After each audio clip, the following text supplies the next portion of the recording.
This is Stephen Kotler, and you're listening to Your Superior Self. Hi, I'm Anita Murjani, and this is Your Superior Self. Hello, this is Dr. Raymond Moody, and this is Your Superior Self. Hi, Cultural Creatives. I'm Bruce Lipton, and I'm here to join you with Your Superior Self. Hi, this is Paul Selig, and this is Your Superior Self. What's up, everybody? I'm Aubrey Marcus, and this is Your Superior Self. What's up, guys? Welcome back. I'm Trey Downs, and you're listening to Your Superior Self podcast, a show that helps us reconnect with that greatness that is inside of us. And to help us reconnect with that greatness, I have Michele Graglia joining the show.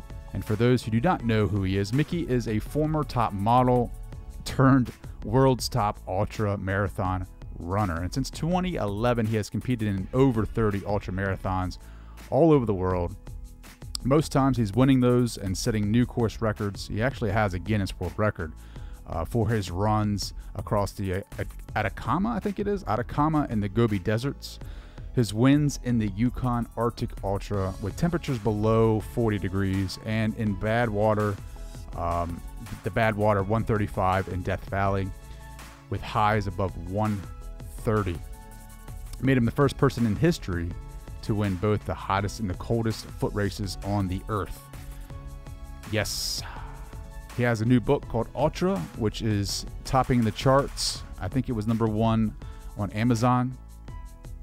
And it's soon to be out on Audible, which is one of my favorite platforms to consume content. Mickey is very inspirational, and funny enough, we don't talk about running at all in this conversation. I mean, we talk about some deep topics, and we talk about transcendence. We talk about transcending the self, the body, to access our higher selves and obtain information. And in this small clip, Mickey talks about that information. The information that come through is the fact that we are bound by our beliefs, but that we're bound by the perceived limitations. So if I tell you can only run 10 miles, you're going to run 10 miles, maybe 9.9. And then you tell me, I can do 10.1 because that's been instilled in your head. It's a seed planted in there. And so once you are able to break through those barriers, that's when you begin to fully live. And this is, talking about it from a, runner perspective, experiencing through running. But this could be achieved just sitting. This could be achieved doing anything in life. And the lessons that you get from that is the fact that we are unbounded. I love all of that. I think becoming unbound by the restrictions that we put on ourselves is probably one of the wisest pieces of advice that we can take. I truly had a great time recording this conversation with Mickey, and I'm really excited for you guys to listen. So without further ado, here is my conversation with the great and powerful Mickey Graglia. Hello, everyone. My name is Michele Graglia, and this is Your Superior Self. Mickey, my man. I love talking to you. I think this is going to be an interesting conversation. I think you and I are on the same wavelength, and I appreciate you taking the time again. Well, Trey, thanks so much for having me. It's a pleasure to be here. So yeah, how's the book doing? You have a book, Ultra, when we first talked, I think it just came out, but now it's well into its course. Like, how's it doing? Yep. It came out in June, mid-June, this past summer, and it's been a pretty incredible ride. I'm very, very excited and happy. The book is doing well. It's been, more than anything, is being received well, in the messages that I put out there and what I wanted to actually share in our chapters. And it's being received very well. And that's the most rewarding part, I would say, of the whole process. And we're about to launch the e-version of the book came out. The actual, hardcover, soft covers that already have been available, but now we're about to launch the audio version of it. So it's a constant process of evolution, even on that side. And I couldn't be more grateful for everything that has come my way so far. Sure. At what point in your journey though were you like, I got a book in me, like this needs to be written down? Like, what part was that? Well, that was actually quite a few years ago, because the initial book was actually published in Italy in 2017. So this is an adaptation of that version. And so, that came about 4 years ago.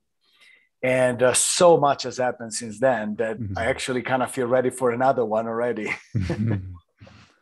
Man, I know, right? Like, I mean, we just keep evolving. Our story keeps evolving and changing. I mean, your story is very powerful. You came to the States, right? Like you were, I don't know if you had a job, like you were working for your family business, right? And then you go to Florida and you back in Italy, and I decided to spend a few months really here in the country, expand the business, improve my English and all of that. And, one fateful day, just strolling down South Beach, I happened to get, to meet this person, got scouted by this famous modeling agent. And basically, my life took a completely different turn right there, sliding door moments. And, I basically drifted off the family business and started pursuing this whole new career that, it was almost like one of those movie moments when, things and big opportunity get presented to you, and started riding that wave. And it was, phenomenal at the time, 24, 25 years old, and, living it up in major cities, and kind of experiencing that good life that is portrayed in movies and, and TVs and all of that stuff. And everything was great up until the moment when it was not anymore.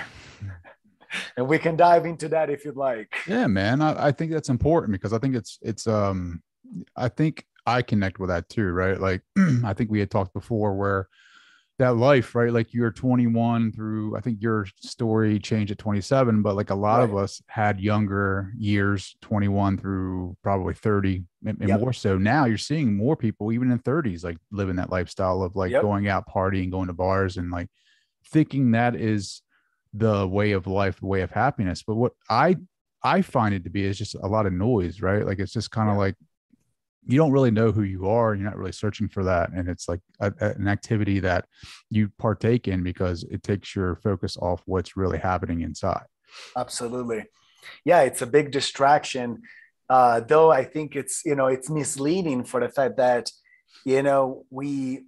I think in a way we're raised with that belief that you need to have those things, have that material success. You have to pursue that certain career to hit a certain social status, to be partying it up and, being with the glamorous people and do the glamorous things so that you can, in a way, you validate your existence. But, the more I dwelled into it, the more I dug into it, the more I felt drifting away from who I was, feeling alone, because those, at least for what I experienced in those circles, those are not really friendships, those are acquaintances. Those are people that hang around in those moments of whatever it is.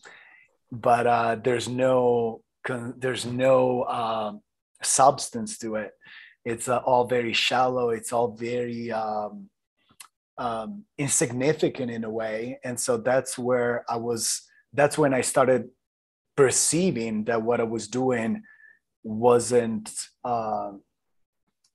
purposeful, wasn't fulfilling. It was just the fun of the moment, because again, especially at that age, you're pursuing that one dream that you think you have to pursue, but then once you achieve it, once you live in it, then you realize that's not the answer. And so a lot of questions start popping up in your head, and that's when you need to answer those existential questions.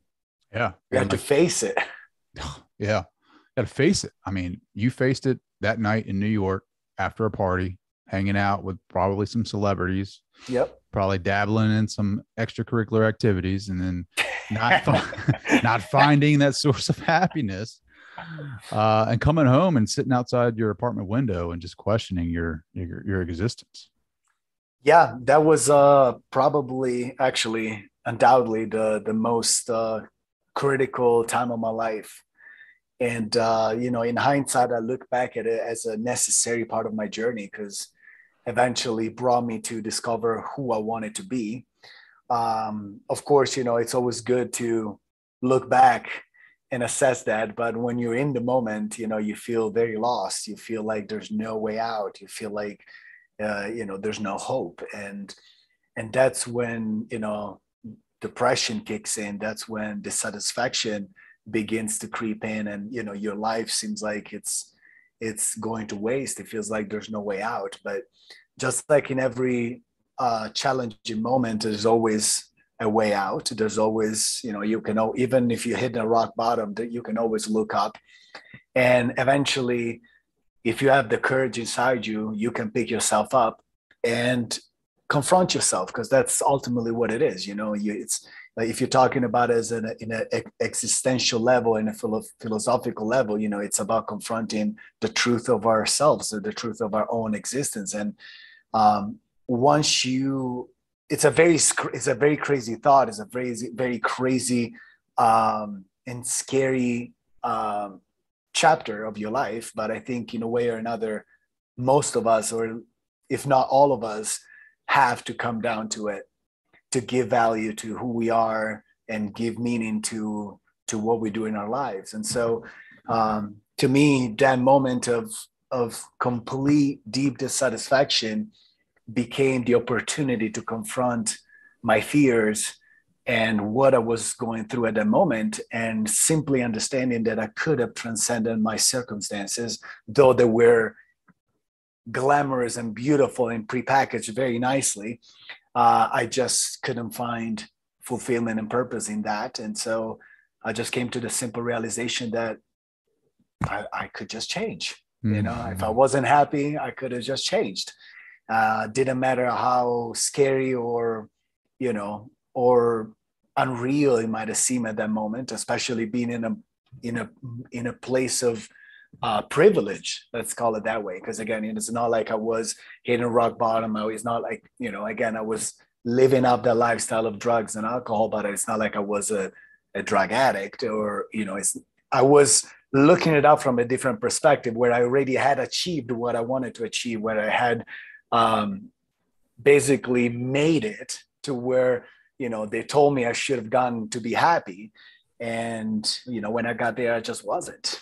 Yeah, no, I think a lot of people can relate to that. And I'm sure you get that with the book. It's like people get to that, what society says success is. Yeah. And then, like you were talking about not being a drug addict. Well, you're socially participating in, like, whatever drugs or alcohol, just because that's what your environment is. And that's what everybody's participating in. Yep. And people are like, for the moment, like it distorts your reality. It makes you feel better because it mutes that self that's inside of you, that's crying out to you that this isn't everything. This isn't everything that there is. Like, there's more to you than what you think, but you don't see it. So it puts a mute button on that. Yep. And then the next day you feel like shit. And then, yeah, right. And then you're just kind of like questioning the universe. Like, what am I here to do? Like, you have obtained everything materialistically that you're supposed to obtain. But yet the happiness factor is not there, or the fulfillment's not there. Like, you know what I mean? Like, and I think your story is very valuable in that the message is that you can change your story, that you can change. It's the hero's journey. Like, that's exactly right. You know what I mean? Like, everybody has to slay their own dragons. Everyone has to, like, your life, no matter who you are, is leading up to this point where everything is happening for you, pushing you to that pivotal moment of realization of, I can change the story if I want. Yeah. And that's exactly you can change a narrative. Absolutely.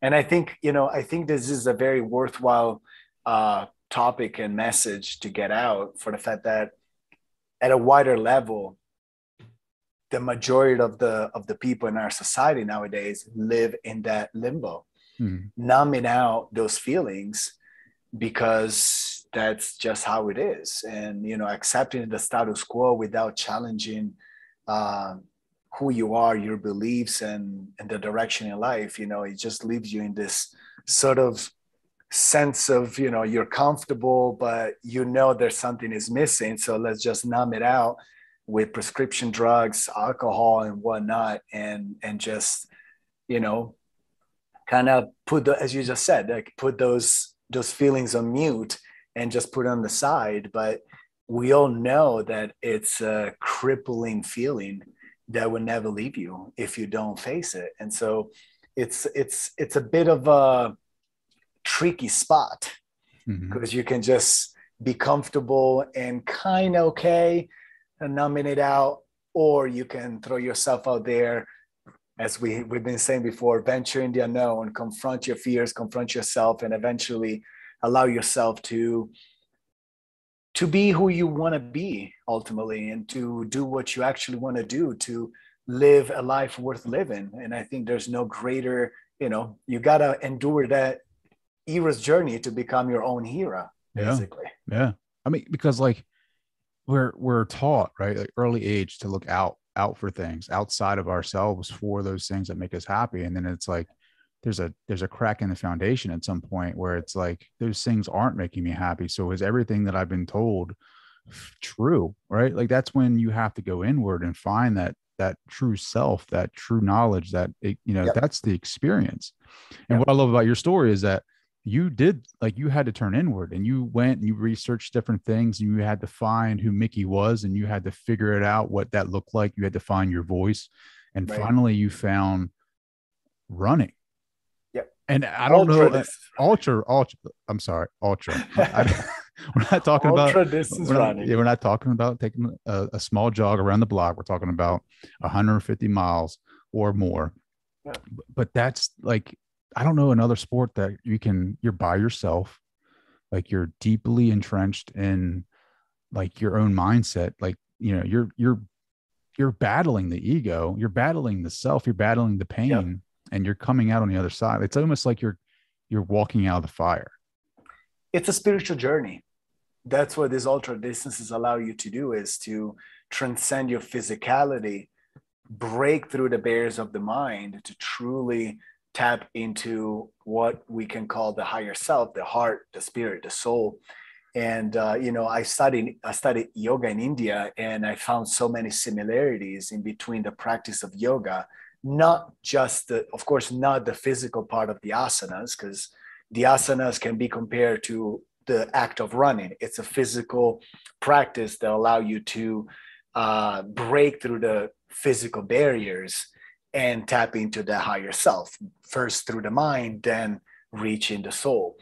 And astonishingly enough, as I was studying these practices, the different limbs of yoga, that is not just the asanas, but the whole practices behind it, starting from the shakarma practices to the pranayama and mudras and mantras and all of these things, it really opened up my eyes to the fact that I was already experiencing these things while doing these crazy races.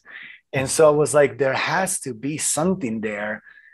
So these people, these Vedic people, the yogis, 3,000, 4,000, 5,000 years ago, doing the asanas in the forest, they were already understanding that transcending your physicalities, you can get in touch with that greater energy, that cosmic energy, the universal energy, which we are all part of. And so to me, it almost became like a revelation that what I'm doing is just a different physical practice, though the direction, we're coming from different points, different practices, different means, but the direction is the same. And so that almost became like a new life journey, tapping into that, destroying the physical barriers that we are bound by, not necessarily by our physical self, but the belief that are basically passed on, that we are indoctrinated by. Because, let's be real, from the moment we're born, we're put into boxes, we're told what we can and what we cannot do. You cannot go past those limits because it's never been done, because it's dangerous, because this, because of that. And so oftentimes we just accept the status quo, and we don't even challenge those beliefs. We just accept it. Mm-hmm. And that's absolutely limiting on a social level, on a personal level, and on an evolutionary level, because you just don't want take the chance because they tell you you can't. So how about we change the narrative there, and we find ourselves in the position of being able to go past those limitations to find out for ourselves how far we can actually go. And so that's driven by curiosity, that's driven by desire, that's driven by the necessity to expand ourselves and grow and discover more and find out what we are capable of. And that to me is absolutely fascinating. Well, when you were in India, like practicing yoga, like, did you experience that higher self during those practices? I didn't. No. To be honest, I didn't, for the fact that we were in an ashram. There was, a good amount of people, and the practices that we were doing, in my opinion, we were practicing over 12 hours a day. So it was 6 a.m. in the morning to 8 p.m. at night, with very little breaks for very small meals. So we're almost like on a intermittent fasting type of practice for over a month. So it was absolutely challenging. But because of what I already experienced in my running journey, I wasn't able to tap into something bigger just because the time wasn't enough. I think you need to, you're not gonna transcend yourself doing an hour and a half of Ashtanga or whatever. It really requires an outstanding amount of time and effort to break through that. And to me, I only discovered that, I only tap into that running after 15, 20, 25, 30, 40 hours. And the deeper you go, the longer you go, the deeper it gets, or the higher it gets. It's almost like funnily enough, it's almost like a trip. It's like a journey. Sure. It's not going to happen at the first mile. You got to go and break through those barriers. And it's absolutely painful, but it's only transcending the physicality that you can tap into that. And nowadays, the societal trends take us well in the opposite direction. We are constantly striving to find comfort and security. And those are the enemies of what we're talking about. Mm-hmm. You're never going to be able to transcend yourself being in a comfortable position. You need to strip down. You got to get stripped down to your core to actually listen to the heart. Otherwise, there's just noise around. Yeah, I get that static noise. I mean, you really have to jump in the fire. Exactly. You know what I mean? You got to jump in the fire and that's exactly right. Burn that self and step out, and be anew, right? Like so when you were experiencing that for yourself, like, I mean, obviously you didn't know that was going to lead to these different states of consciousness. Right. Like, what was your first experience with that? Was that when you ran the Key West Ultra, or was that when you were in the, was it the Tundra? Like, when was that for you, and what did it look like?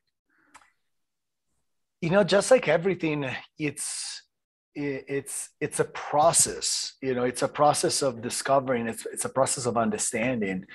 Because, when the first time I experienced this type of thing was probably after my first 100 miler, where I started getting hallucinations, like it's the brain begins to release DMT naturally. There is visions, there are hallucinations, there is a sense of transcendence, but, it's almost like meditation. You're not going to understand it the first 1, 10, 100 times or more that you're doing it. But with time, with tapping into that feeling, that realm, let's say that, you begin to navigate it and understand what it is. And so the same thing there, the first races, I knew something was happening, but I didn't know what it was, because my mind, I was still driven by the mind. Mm-hmm. And the mind is driven literally by the ego. It's bound by the ego. And so I was interpreting those moments as simply a physical reaction. I wasn't allowing myself to let go and feel that other bigger thing above it. The cosmos. And so, exactly that. And, after a few years, then when reaching that point, I begin to tap into the higher feeling, the higher self. And once you do that, you are stripping down even the mental barriers. You're no longer bound by what I need to do, the position that I need to get because I want to win that race so that I can reach a higher social status, so that I can be more recognizable, so that I can make more money. So those are all noise. That's just noise. That's just the ego telling you what he wants to do to achieve something, but you're no longer striving to achieve. You're just simply experiencing yourself in one of the most unique moments that you can gift yourself, and that's transcending yourself and tapping into that infinite energy. There's no sense of self. There's no longer a sense of pain and boundary. You're simply fully present, fully aware, fully conscious on that moment. And once what I found out is that once I tap into that, once I'm able to tap into that, it's never a given.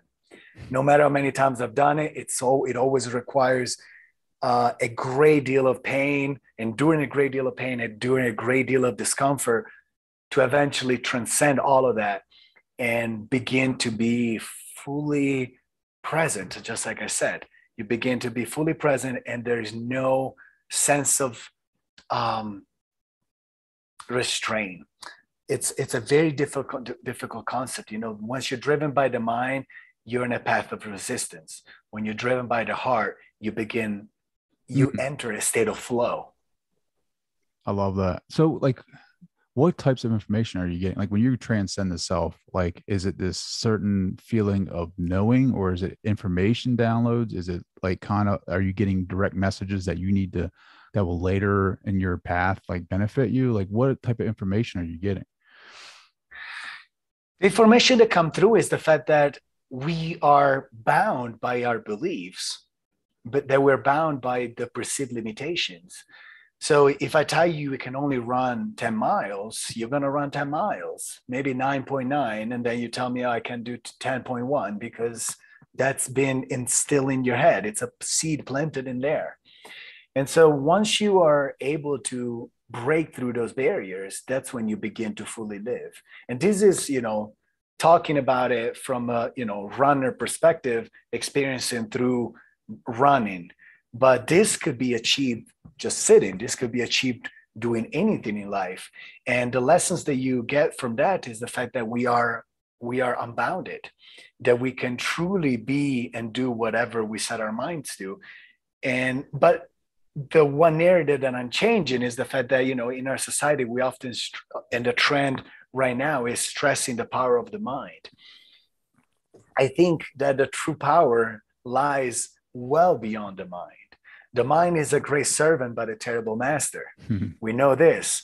You cannot allow the mind to make decisions because it always going to take the easy way out. That's an evolutionary pattern. So to truly tap into the higher self, to truly tap into the higher energy, you need to release the mind. You need to let the mind go, not control. Stop being egocentric, stop being ego driven. Rather, release all those influences that are outside, and you begin to switch the focus from outward inward.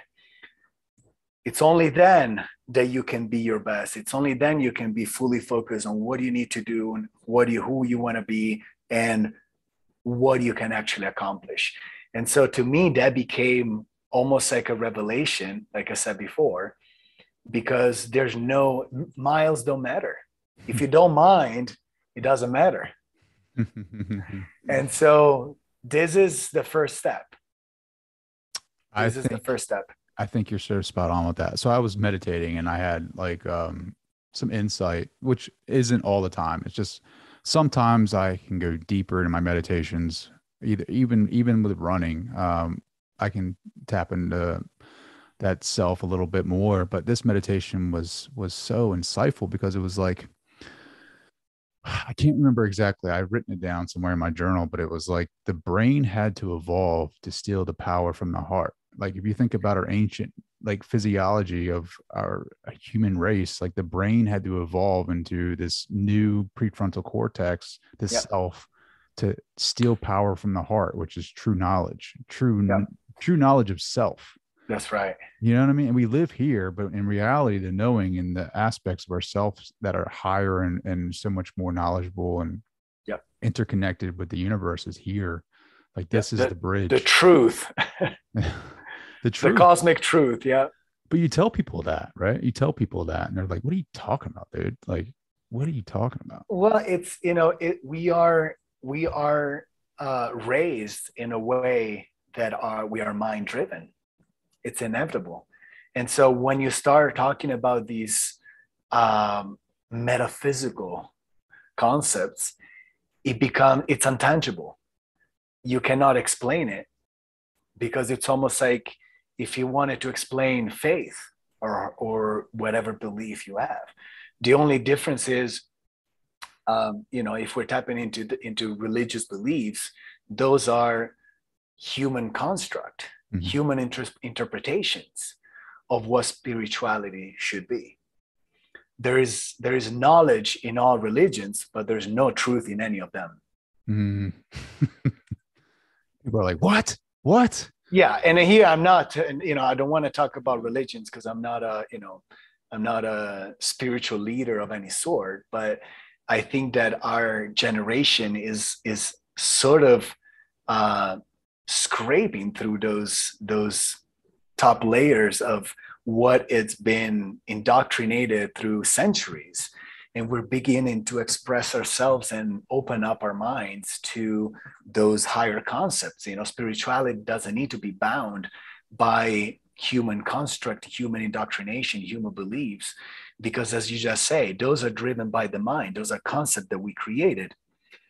But if you actually break through those concepts that we created and we allow the heart to speak, the soul knows the truth, the universal truth. And, it's almost like saying, talking about laws, just because a certain law is accepted and supported by the majority doesn't mean that it's the truth, the cosmic truth, right? Of what is right and what is wrong. And so those things are naturally, always, you can find it within ourselves. We know when we do something wrong. We know when we do something right. We don't need to see if it's lawful or unlawful. So there are certain ways that those are just triggering points. Those are just little examples. But if we want to talk even deeper about all of this, the society keeps us bound by our materialistic self. It doesn't allow us to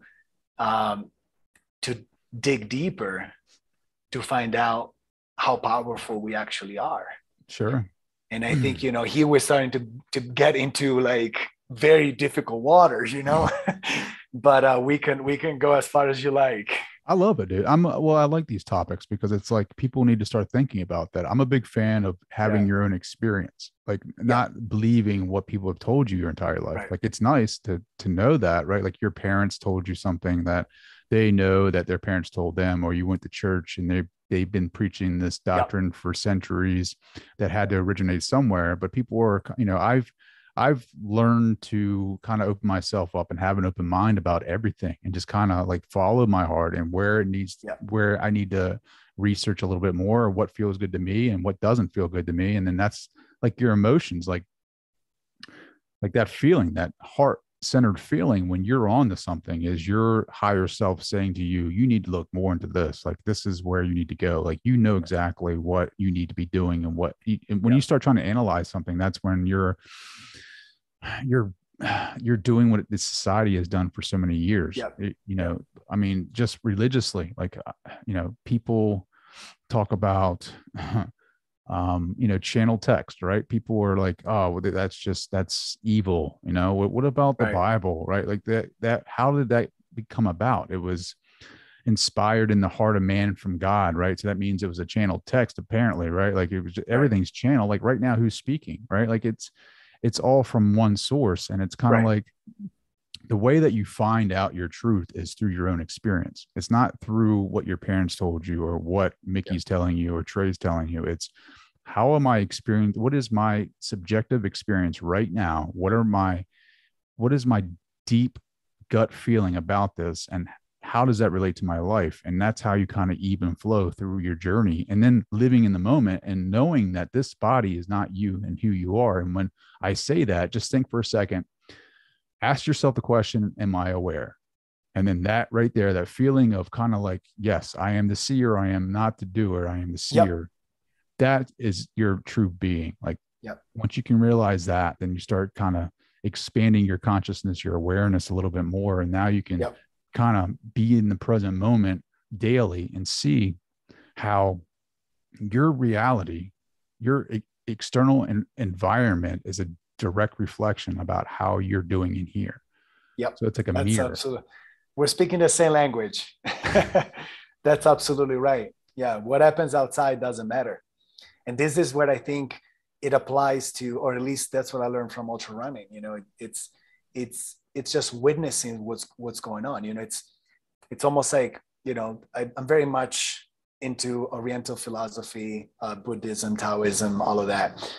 Though I don't necessarily, you know, attach or recognize myself in any of those, but I think there is truth. You know, there is some truth in all of them. And there's one saying that is very fitting to that. You know, pain is inevitable, but suffering is optional. You know, the pain is there in the journey, and it's your choice to either stop when it comes or just witness it as part of the process, as part of the journey. You know, you put yourself out there doing this thing, and pain is going to be you know, a necessary part of it. You're going to go through it, but the suffering in itself is a mental concept. You are suffering. So you're suffering. You can decide to just accept pain as for what it is, which is physical discomfort. But the suffering is a mental thing. So you can just let it happen, accept it, and go through it, and just have it as part of the journey, as an inevitable part of the journey. Or you can let the suffering take over and stop you in your steps. And that's when you give up. So you see, the mind is always on a path of restraint. It's always on a path of resistance, because doesn't matter how mentally strong you are, you're always going to fight against the current. So accepting it, on the other hand, will allow you to simply flow through it and accept it for what it is. And that's, you know, that connects to what you're saying. You know, it's the outside, what happens outside doesn't matter. You know, the thoughts, the problems, the things that come through, they're just like clouds, but you don't recognize yourself in the clouds because you're the sky. You're something much higher than that. So it's about clearing up the thoughts, clearing up the negative clouds, and let the sun shine through. That's beautiful. Let the sun shine through. Sorry. That's beautifully said, man. That's awesome. No, I mean, because you're exactly right. Like, because of the pain, it draws us in closer to it, right? Because of the suffering. But you got to go through both to experience happiness. Like God had to experience himself as man to truly say that he had this experience. He had to go through the sadness, which is just it's just a feeling. Happiness is just a feeling, but it's an experience that you have, that you collect. That's why we're here, is for the experience. Like, you have to go through these lows to realize and recognize the highs. But like, the one thing about Buddhism, what I really like, I don't identify myself as any type of religious person, right? Like, I find myself a seeker, right, for my own being, my own self, my own knowledge. And what I do like about what the Buddha said about the middle way, right? Like, he had, like, during his journey, he saw somebody, you know, playing this instrument, and the guitar chord where he struck it, and it was like, you know, if it's too loose, it won't play. If it's too tight, it will break. Like, the middle way is the way that, of like, through suffering or something like that. And it's kind of like the same thing, where it's like, you can't be too happy, you can't be too sad. It's like in the middle there. I mean, but it's suffering. Like you said, if you identify with it, it's going to pull you into that, and you're not going to be able to get out of it. It's like quicksand. You know what I mean? Yep. The more you struggle, the more it's going to pull you down. The more you fight it, the more it's going to pull you down. So yeah, that pretty much, that's a lesson that I learned through running, but it can be very much applied to life in general. Well, let me ask you this, go through this. What's that? So I was going to ask you this. So I didn't mean to cut you off, but no, before I forget, because I'll forget this, and like with running, right? Like with that ego, with obviously we're still here in this body, in this vehicle. Like it is hard. It's hard not to stay in the moment sometimes, right? Especially when you are in a competitive sport like ultra running. Like, how do you kind of walk that line of like, all right, I'm not doing this from an ego standpoint, I'm doing this for my journey, but then do you fall into those like, egotistical kind of mindset sometimes where you're like, I got to be better than this and that? Well, that's a tricky question for the fact that, it is, you're racing. When you're doing this type of challenges, it's a race. So if you're an athlete, you want to do well, you want to win, you want to outperform the other people. But the one thing that I kind of transformed through the years was my perspective towards it. In the beginning, it was absolutely, I want to win because I want to get sponsored so I can get paid, so I can pursue this, which in a way, it's a noble way of seeing it, because you're doing it to be able to pursue a certain lifestyle that you love. And so there's nothing wrong with that. But with time, it kind of started draining me for the fact that I was driven by an outside goal, by an outside result. And, these type of challenges, they are monumental sometimes. They're absolutely challenging. They're tough challenges. And so, if the meaning that you give to it, if the reward that you're searching for is outside of you, it's only going to last this long. Mm-hmm. For the fact that you're going through so much that you need to have a higher reason to do it. And so to me, that transformed into a personal quest of finding out what I'm capable of pushing past all the limits that I thought possible and getting out there for myself. So when I do toe the line of a race nowadays, I don't do it thinking about, I actually don't even check who's there. I don't even check the starting line because I don't need to know. I cannot predict, or I cannot control how you trained, how you were going to race, how you're going to feel that day. So already all these thoughts would bring me outside of myself, would bring my focus outward, because I'm thinking about you, how you're going to perform, how I'm going to keep up, how I'm going to drop you if you're not feeling well. You see all of these gimmicks, they're all mental gimmicks. It's all ego-driven things that brought us outside ourselves. It brought us outside our focus. And so to me, changing the perspective of I'm not racing against other people, I'm racing against myself and the course. Now it changes the whole narrative. If you start out and you gain gap, you create a gap in between you and I, there's nothing I can do about it. All I can do is give my best in this moment, and then in the next moment. So here brings back a certain level of meditation, of presence, of awareness, of doing the best that I can in this very moment. I'm not stressing about you. I'm not stressing about how hard it's been to get here. I'm not worrying about how many miles I still have ahead, because everything is out of my control. All that I can control is right here, right now. That's my mantra going most of these challenges. I try to stay very present, controlling what I can control, which is my state, my physical, mental environment. Try to keep it calm, try to keep it unpolluted, try to keep it as fresh as I can, because if I give the very best of myself in every given moment, the sum of all those moments, of all those steps, eventually will allow me to reach the finish line. And if I do that better than you, then eventually I'll beat you. You know what I mean? Yeah. So that's pretty much the whole, that's how it morphed throughout the years. Mm.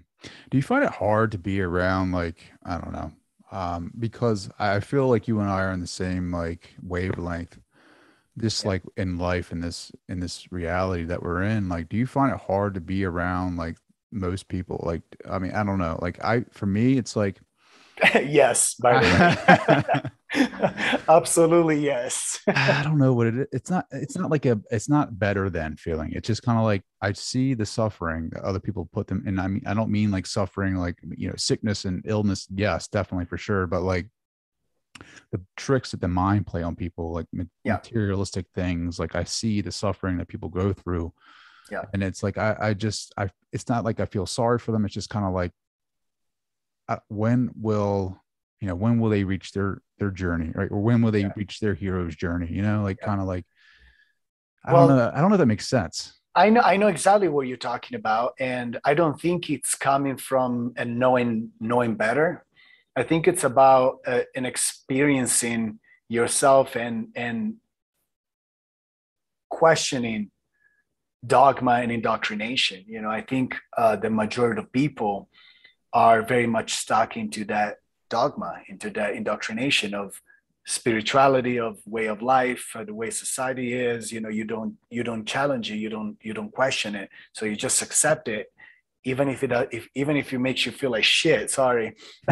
You're good, man. But you're good. You know what I mean? It's you don't question it because that's the status quo. So if the majority of people do that, think like that, then it's got to be right. But from the other perspective, it becomes almost like you are deep asleep. You're not even trying to open up your eyes. You're not even thinking about questioning what it is that you're accepting. And so you live in that kind of whirlpool of fog and fear and whatever it is, and you just accept it. It's part of that comfortable zone that it still makes you uncomfortable, but you accept it as comfortable as false sense of security. Because once you begin questioning your beliefs, that's scary. Sure. Those are hard waters to tread. Those are hard thoughts to entertain and to challenge. And so it's not about knowing better, but it's about opening up the eyes. It's seeing the truth. Yeah, it's seeing the truth. And trying to see the truth. Mm-hmm. So, oftentimes I say it could be better.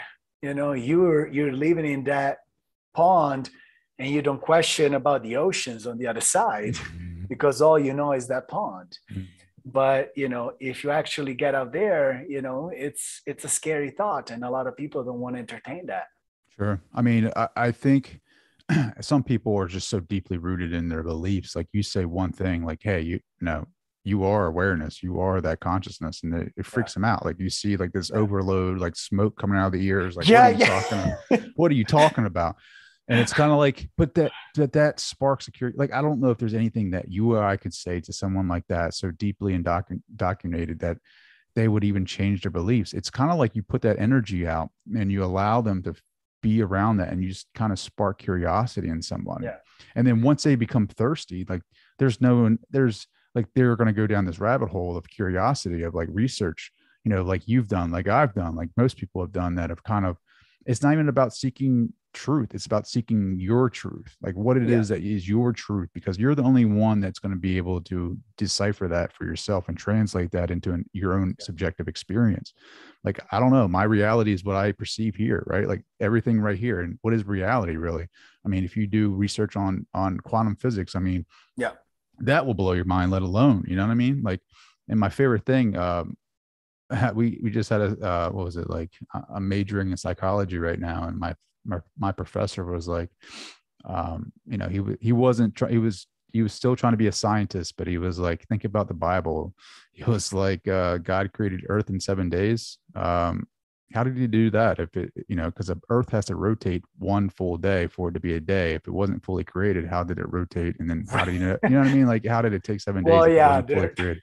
But anyway, I just there feel are like a few gaps and holes, but Well, even Let's like, just go over it. I know, right? But I'm not putting down religion. I think it's important for people to have a foundation, right? But you got to have that foundation. Just going back to the whole concept of you got to experience sadness and happiness. You got to experience that foundation of dogma to break out of it, because you're going to see what that is, and you're going to think that's your truth, and then you're going to evolve out of that, and you're going to find your truth, not Christianity's truth, not Muslim's truth, not Jewish truth. You're going to find the cosmic truth. Yes.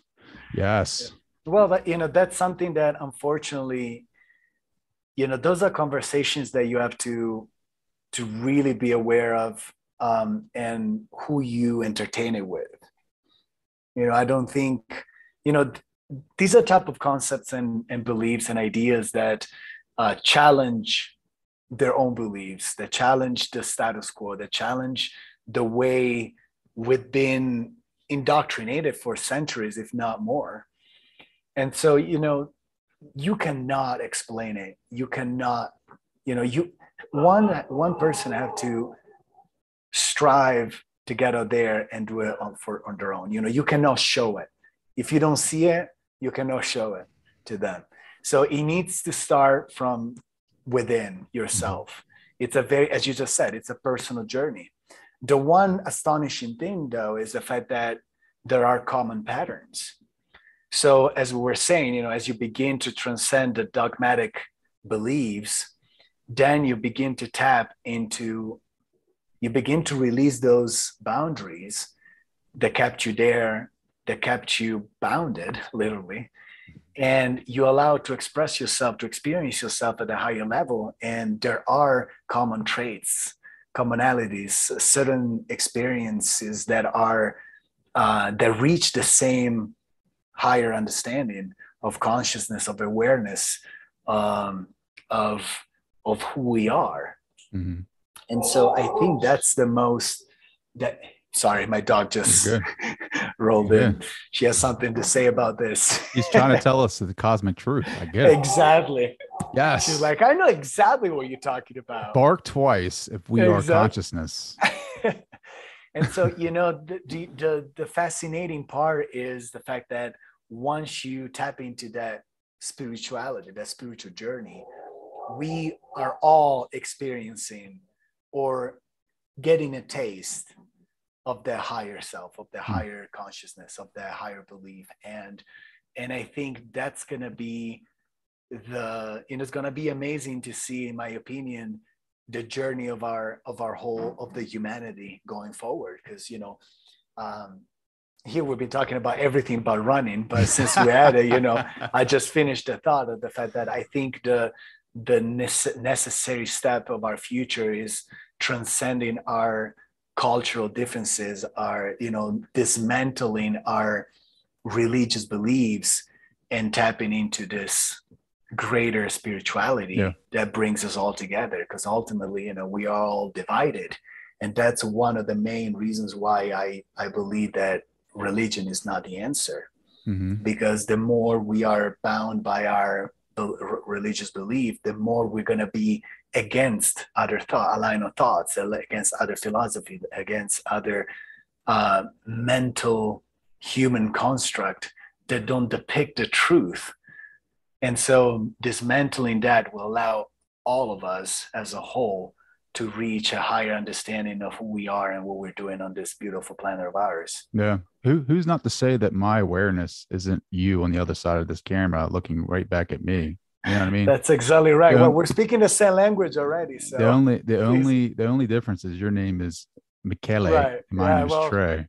But that's another human construct. I know, right? It's what I've been told, right? Like little babies do it all the time, right? Like they, my daughter, when she was growing up, she would say, hold you. What she was trying to say is hold me, right? But she's saying hold you because she has no concept of self. She has no concept of who I am. Right. So, but that's something that is instilled in us, the moment we are put in a desk in school, and then in the desk at work, and then in the desk here, a desk there, we are confined. And that's what I think it's the liberating part of this journey, transcending these patterns and grow into who you truly are. Yeah, I had a guest on the show, and she was like, "Next time you're running, I want you to think about this." So Yeah. her name is Abiola Abrams, and she's in New York. And she said, we were talking about recognizing who we truly are. There's a great quote from Suzanne Giesemann. She was like, you're not the waves, you're not the ocean, you are the ocean waving. And then Abiola was like, whenever you look at a mountain, you're looking at yourself.